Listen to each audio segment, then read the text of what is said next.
முதலமைச்சர் விஜய் தனது இரங்கலை தெரிவித்துள்ளார். இந்திய திரையிசை உலகில் தனது தனித்துவமான குரலால் பல தலைமுறைகளின் இதயங்களை வென்ற பழம்பெரும் பின்னணி பாடகி எஸ் ஜானகி அம்மாள் என்றும் அவரது மறைவு மிகுந்த வேதனை அளிக்கிறது என்றும் முதலமைச்சர் விஜய் இரங்கல் தெரிவித்துள்ளார். இது தொடர்பாக அவர் எக்ஸ் பக்கத்தில் அவர் வெளியிட்டுள்ள பதிவில், தமிழ், தெலுங்கு, மலையாளம், கன்னடம், ஹிந்தி உள்ளிட்ட பல்வேறு மொழிகளில் ஆயிரக்கணக்கான பாடல்களை பாடி இசை உலகில் அழியாத முத்திரையை பதித்தவர்.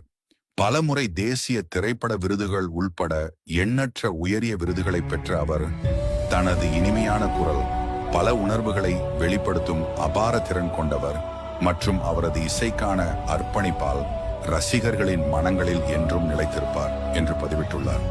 மேலும் அவரது மறைவு இந்திய இசை உலகிற்கு ஈடு செய்ய முடியாத பேரிழப்பு என்றும் அவரது பிரிவால் வாடும் குடும்பத்தினர், திரையுலகினர், இசைக்கலைஞர்கள் மற்றும் உலகம் முழுவதும் உள்ள அவரது ரசிகர்களுக்கு என் ஆழ்ந்த இரங்கலையும் அனுதாபத்தையும் தெரிவித்துக் கொள்கிறேன் என்றும் முதலமைச்சர் விஜய் கூறியுள்ளார்.